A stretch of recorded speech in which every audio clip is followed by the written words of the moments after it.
아멘. 우리는 지난주에 예수님께서 요단강 물 안속으로 들어갔다는 의미에 대해서 함께 살펴보았습니다. 예수님이 세례 요한으로부터 좀 더 정확히 말하면 침례를 받으신 것입니다. 물 안쪽으로 완전히 들어갔으니까요. 침례를 받으셨다는 것은 십자가를 지고 우리의 죄를 짊어지고 그분이 죽으실 것을 의미한다 했습니다. 예수님께서 요단강 물에서 나오신 이후에 이제 본격적으로 이제 사역을 하시게 되는데 십자가 죽음을 향한 사역을 시작하시게 됩니다. 오늘 본문 4장 1절은 이렇게 말합니다. 그때 예수께서 성령에게 이끌려 마귀에게 시험을 받으러 광야로 가사.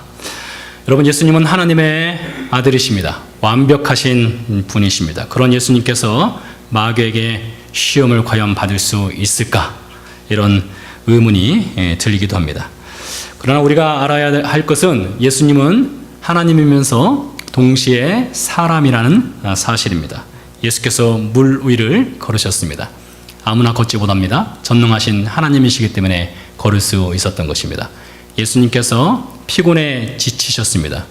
전능하신 하나님이 피곤에 지치지 않습니다. 그러나 사람은 피곤에 지칠 수 있습니다. 예수님이 사람이기 때문에 피곤하고 지치신 것입니다. 예수님께서 물고기 2마리와 보리떡 5개로 5,000명을 먹이셨습니다. 전능하신 하나님이시기 때문에 가능한 것입니다. 그러나 오늘 본문에 보니까 예수님이 40일 금식하시고 줄이셨습니다.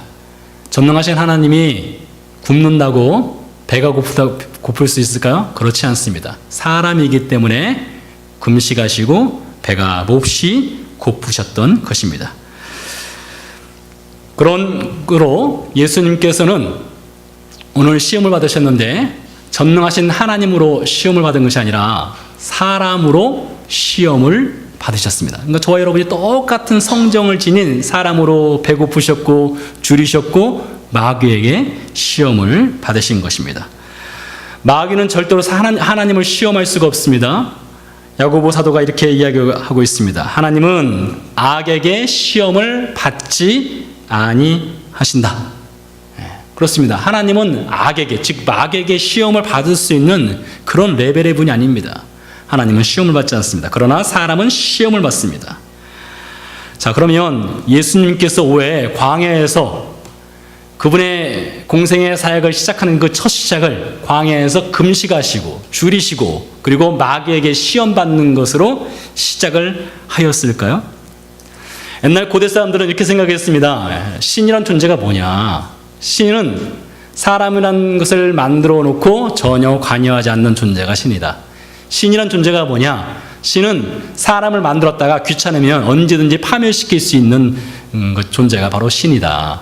신이 무엇이냐? 무섭고 두려운 존재가 바로 신이다라고 생각을 했습니다. 그러나 우리 하나님 그렇지 않습니다. 여러분, 하나님은 어떤 분이십니까? 하나님은 사람을 만들어 놓고 관여하거나 그냥 신경 쓰지 않는 그런 신이 아닙니다. 하나님은 관여하시고 간섭하시고 돌보시는 분이십니다. 히브리서 2장 18절에 이렇게 이야기하고 있습니다. 자기가 시험을 받아 고난을 당하셨은즉 시험받는 자들을 능히 도우신다 했습니다. 즉 예수님께서 왜 광야에서 그분의 사역의 첫 시작을 시험받는 그 고난의 현장에 있었습니까? 시험 받아봄으로써 시험 받는 우리 인생이 얼마나 고통스럽고 고난에 있는가를 직접 경험하시는 거예요. 그러므로써 우리를 도우시기 위해서 그분이 시험을 직접 받았다라고 이야기를 하고 있습니다. 여러분, 사람이 무엇으로 창조됐습니까? 우리가 알기로는 흙으로 창조됐다고 되어 있습니다. 그러나 성경 원어상으로 볼 땐 정확하게는 먼지로 창조되었습니다. 먼지. 우리가 오랫동안 닦지 않으면 쌓이는 것이 먼지죠? 바로 그 먼지입니다. 아무것도 아닌 같은 그 먼지로 하나님께서 우리의 사람을 창조하셨습니다. 그러니 이 사람이 얼마나 연약한 존재인가를 우리 하나님 잘 아십니다. 그리고 그 연약함을 직접적으로 우리 예수님께서 경험을 하신 것입니다. 십자가를 지기까지 그 일생 동안 우리 예수님은 우리 사람이 겪을 수 있는 모든 고난의 모든 순간순간을 겪으셨습니다. 배고프셨습니다. 지치셨습니다. 목말랐어요. 죽음 앞에서 두려워하기도 했습니다. 슬퍼할 때 같이 눈물을 흘리셨습니다. 가난한 인생을 보면서 측은히 여기는 마음이 있었습니다. 왜요? 직접 경험해 보셨기 때문입니다. 배신도 당해 보았습니다. 여러분, 누구로부터 배신 당해 본 적 있으세요? 사람으로부터, 친구로부터요? 얼마나 마음이 아픕니까? 우리 예수님도 배신 당해 보신 분이 있어요. 억울하게 누명을 쓰시고 죽기까지 하신 분이 우리 예수님이십니다. 무엇보다 마귀에게 시험을 당했습니다. 마귀에게 시험을 당하셨어요.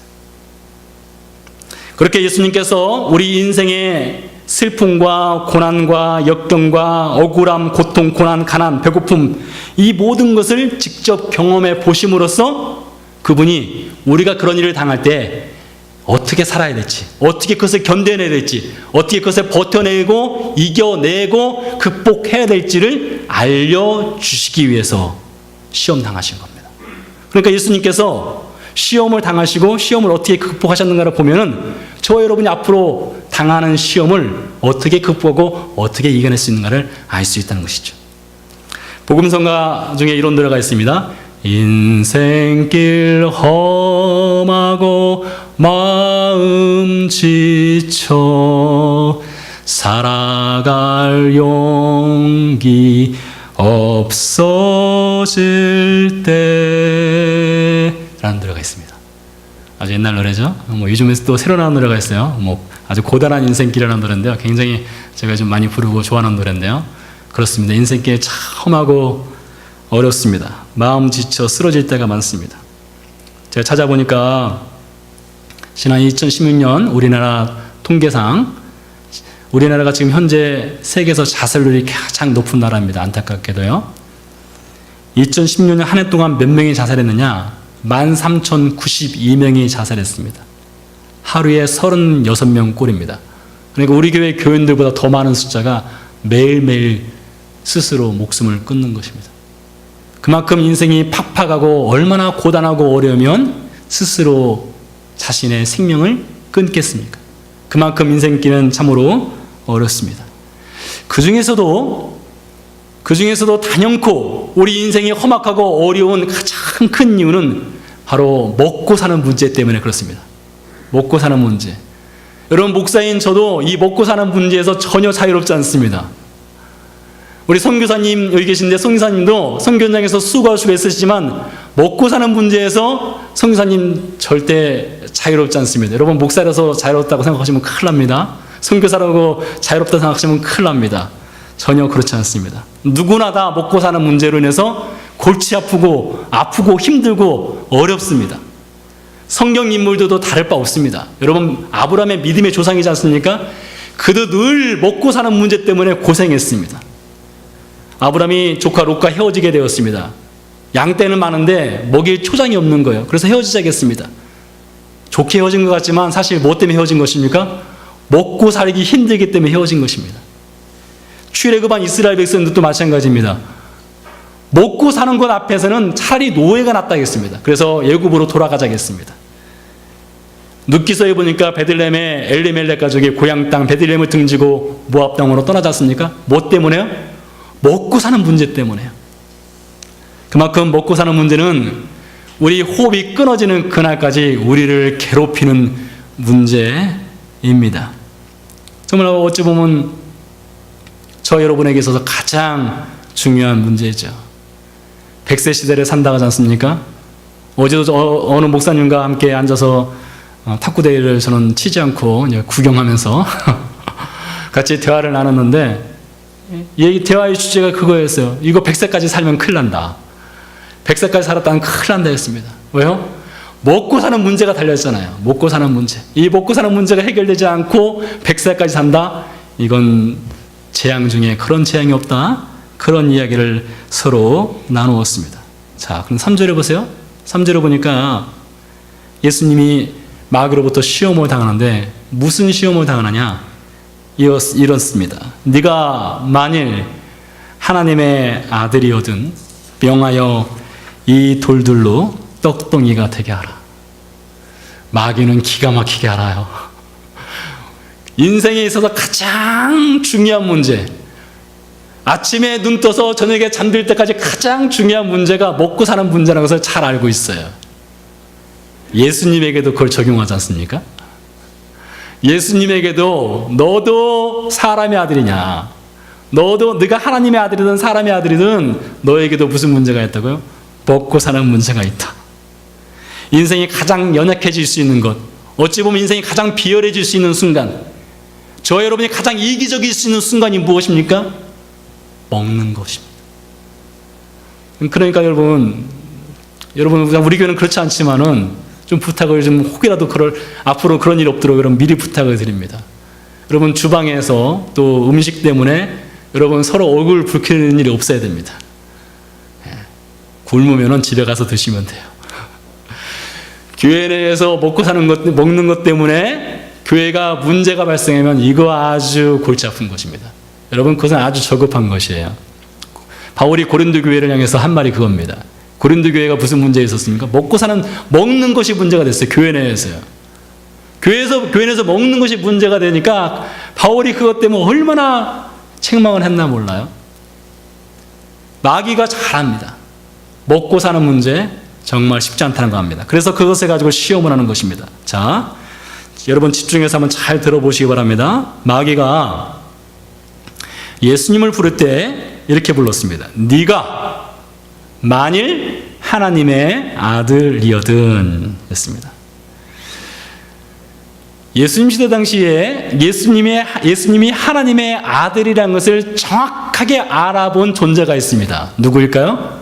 귀신들입니다. 사람들은 몰라봤어요. 근데 귀신들은 정확하게 알아보고 예수님만 보면 벌벌 떨었습니다. 왜요? 하나님의 아들인 걸 알거든요. 귀신들의 왕인 마귀는 모를까요? 당연히 알죠. 마귀도 예수님을 보며 그가 하나님의 아들이라는 것을 정확하게 압니다. 따라서 하나님의 아들인 예수께서 돌을 떡으로 만드는 것, 식은 죽 먹기라는 것도 마귀가 잘 알고 있습니다. 충분히 돌을 떡으로 만들 수 있는 능력이 있다는 것을 압니다. 예수님도 돌을 떡으로 만드는 것 쉬운 것입니다. 설령 예수님께서 돌을 떡으로 만든다 하더라도 문제될 것은 사실 없습니다.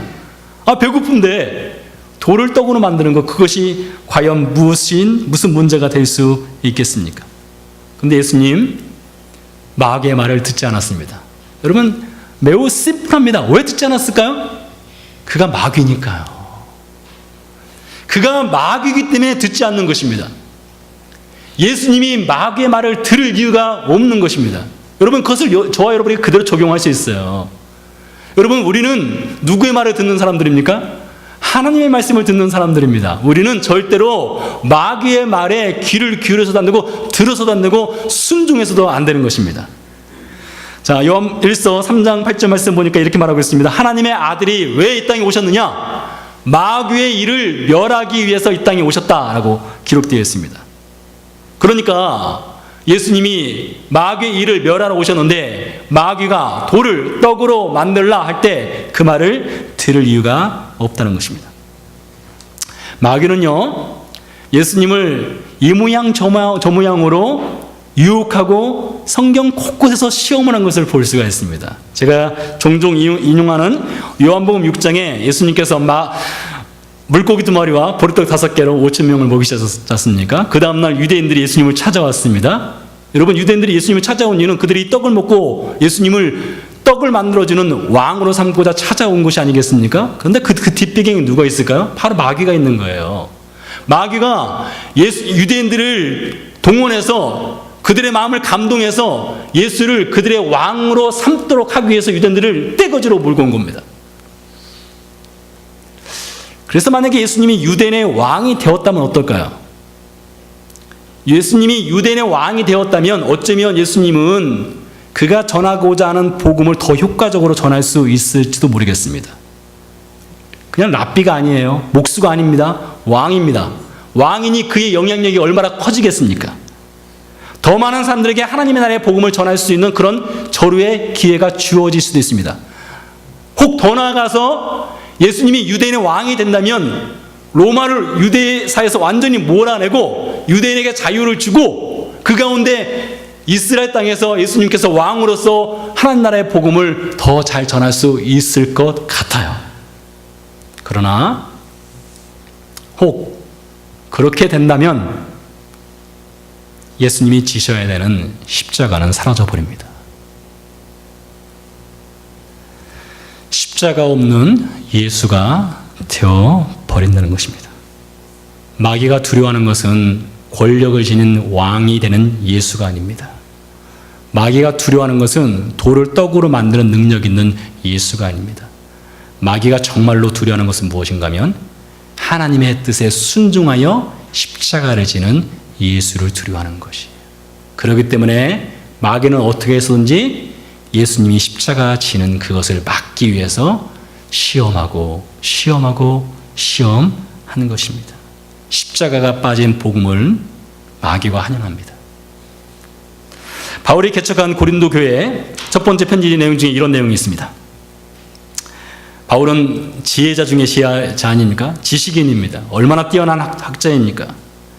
그래서 바울이 고린도 교회에 이렇게 말했습니다. 내가 충분히 아름답고 지혜로운 말로 하나님 나라를 너희에게 전할 수 있다. 설득력 있는 말로 너희를 감동시킬 수 있다.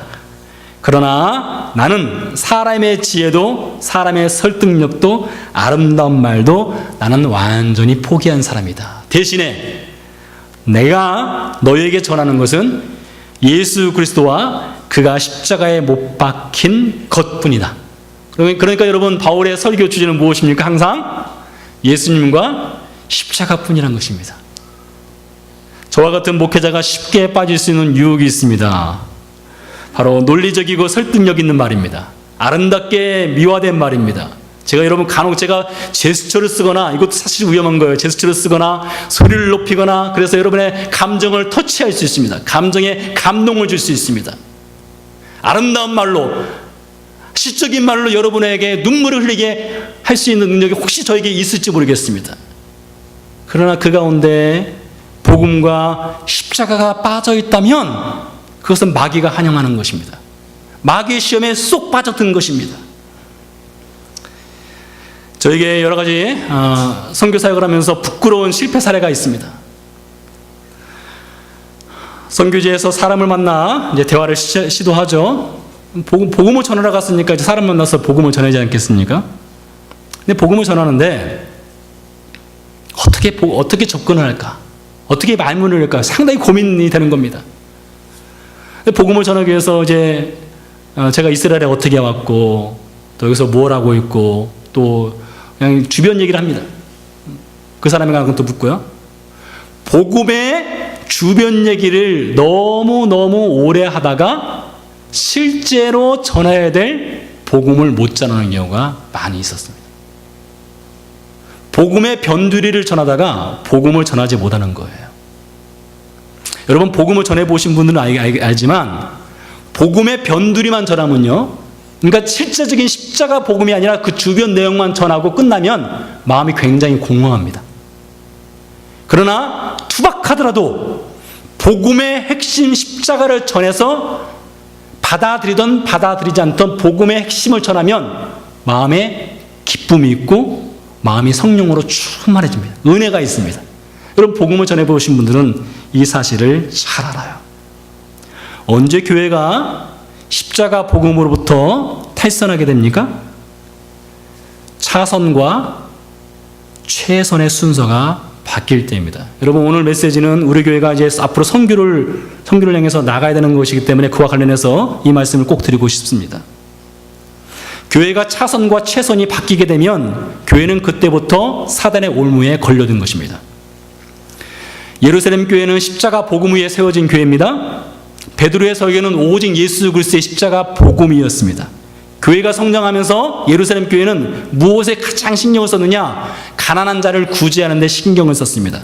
그리고 많은 신자들이 그것을 위해서 헌신했습니다. 저는 교회가 구제하는 것 절대 반대하는 사람이 아닙니다. 반드시 교회는 구제해야 됩니다. 가난한 사람을 돌봐야 됩니다. 이것은 교회의 가장 중요한 핵심 사역 중에 하나가 되어야 하는 것은 틀림없습니다. 예루살렘 교회가 그렇게 했습니다. 그래서 열심히 도왔습니다. 주변에서 칭송을 받았습니다. 칭찬을 했어요. 그런데 이상하게도 사도행전을 읽어보면 예루살렘 교회는 점점 문제가 발생합니다. 신자들은 더 많이 모이고 헌금도 더 많이 거치고 구제 사역도 더 많이 늘어나는데 교회는 점점 문제에 빠지는 거예요. 점점 어려워집니다. 교인들 사이에 서로 다툼이 있습니다. 불협화음이 생기는 거예요. 리더십이 깨집니다. 이거 이상하지 않습니까? 사람들은 더 많이 모이고 헌금도 모이고 더 열심을 해서 구제하고 가난한 자를 도와주는데 왜 교회가 그런 문제에 빠지냐 이겁니다. 원인은 이것입니다. 사도행전 6장 2절 말씀 보니까 사도들이 그 원인을 파악했어요. 이렇게 말합니다. 12사도가 모든 제자를 불러 이르되 우리가 하나님의 말씀을 제쳐두고 접대를 일삼는 것이 마땅치 아니하다. 즉 이 말인즉슨 교회의 최선은 하나님의 말씀 복음을 전하는 것입니다. 교회의 차선은 접대하고 구제하고 나눠주는 것입니다. 근데 이것이 바뀌었다는 거예요. 그것을 깨달은 것입니다. 최선과 차선이 바뀌니까 교회 내부적으로 문제가 발생합니다. 교회의 건강성을 잃어가게 됐다는 것입니다. 그것을 깨달았어요. 그래서 사도들이 뭐라고 합니까? 우리는 기도하는 것과 말씀 전하는 것에 전무하겠다. 즉 최선으로 돌아가겠다. 이것이었습니다. 오늘날 우리 한국교회가 안타깝게도 최선과 차선을 바꿔버렸습니다. 한국교회는 지금 교회 세습 문제로 인해서 골칫덩이를 앓고 있습니다. 고질적이고 치명적인 문제입니다. 물론 한국교회 모든 교회가 다 그렇지 않습니다. 그러나 대표적인 교회들이 그렇게 하는 것이 문제입니다. 여러분 여기서 좀 목소리를 높이고 한다 하더라도 여러분이 그렇게 한 것은 아니니까 여러분 이해하시기 바랍니다. 이렇게 얘기합니다. 참 안타깝습니다. 마음이 아픕니다. 아들에게 물려줘야 교회가 안정적으로 성장할 수 있다 이렇게 말합니다. 교인 대다수가 원하기 때문에 그렇게 해야 된다 이렇게 얘기합니다. 옳습니다. 맞습니다. 100% 동감할 수 있습니다. 그러나 그 결과 교회가 세상을 잃어버린다면, 복음을 전해야 될 대상을 잃어버린다면 이미 교회는 차선에 빠진 겁니다. 최선을 잃어버린 것입니다. 교회의 존재 목적은 잃은 양을 찾는 것이지 있는 양만 지키는 것은 교회의 존재 목적이 아닙니다. 그러니까 우리 교회도 마찬가지입니다. 우리 교회에 있는 여러분들만 지키는 것이 제 목적이라면 이미 저는 차선이라는 사단의 늪에 빠져 있는 것입니다. 우리 교회 존재 목적이 무엇입니까? 있는 양만 지키는 것이 아니라 잃어버린 양을 찾는 것이 교회의 존재 목적입니다. 근데 우리는 오늘날 한국교회가 최선이 아닌 차선에 빠져서 교회의 안정만을 추구하고 교회 내적으로 그 안에서만 건강성을 유지하려고 하면 이미 사단이 말한 차선의 죄의 늪에 빠져 있다는 것입니다. 성경의 교회들입니다. 성경의 교회들은 교회 내부의 안정을 위해서 교회의 문을 못질하지 않았습니다. 교회 문을 닫지 않았어요. 교회의 안정보다 교회 밖에 신경을 썼습니다. 안디옥 교회를 보세요. 교회의 담임 목사인 바나바와 바울을 어떻게 합니까? 담임 목사예요. 교회가 성장하고 있습니다. 그런데 그 교회 담임 목사인 바나바와 바울을 성령께서 명하시니까 파송하잖아요. 여러분, 담임 목사가 어느 날 갑자기 떠난다고 해보세요. 교회가 휘청하지 않겠습니까? 교회 안정을 위해서라면 절대로 그렇게 할 수 없죠. 그러나 최선을 위해서 차선을 포기하는 겁니다. 그래서 내보내는 것입니다. 오늘날 교회는 교회 건물이 최선이 되어버렸습니다. 여러분, 교회 건물 건축하는 것 중요한 것 중에 하나입니다. 그러나 그것이 복음보다, 생명을 전하는 복음보다 우선순위에 놓여서는 절대로 안 됩니다. 교회에 안락한 의자를 놓는 것 중요할 수 있습니다. 그러나 선교지로 헌금하는 것보다 더 중요한 것은 아닙니다. 여러분, 선교지에서 실제적으로 야전 생활을 해본 분들은 이런 의자가 별로 이게 중요하지 않아요. 사실 우리 교회 의자가 그렇게 안락한 의자는 아니죠. 네. 중요하지 않습니다. 이런 강대상이 사실 별로 중요하지 않아요. 이런 건물, 이런 조명이 사실 그렇게 중요하지 않습니다. 없어도 됩니다. 좀 불편해도 됩니다. 왜요? 그것은 최선이 아니기 때문입니다. 안락한 의자, 교회 건축, 좋은 조명 시스템, 음향 시스템, 이것은 최선이 아닙니다. 이것은 차선입니다. 그 차선이 최선을 넘어서는 안 된다는 것입니다. 돌덩이를 떡덩이로 만드는 것, 예수님께 식은 죽 먹기입니다. 그러나 그것은 최선이 아닙니다. 그것은 차선은 될 수 있습니다. 최선은 아니란 것입니다. 그렇기 때문에 예수님은 그 차선을 위해서 하나님의 능력을 쓰지 않았습니다. 사랑하는 교회 여러분, 우리는 날마다 돌덩이라고 하는 직장과 사업터에서 일을 합니다. 여러분의 사업터와 직장은 돌덩이에요. 그 돌덩이에서 열심히 돌을 팝니다. 여러분, 돌을 깎아내고 파는 거 얼마나 힘듭니까? 그래서 얻은 결과가 뭐냐? 떡덩이를 얻는 거예요. 떡덩이를 여러분이 월급을 말합니다. 돌덩이를 파서 떡덩이라는 월급을 받아요. 굉장히 힘들죠. 고단하죠. 먹고 사는 문제로 그렇게 힘들어 하십니다.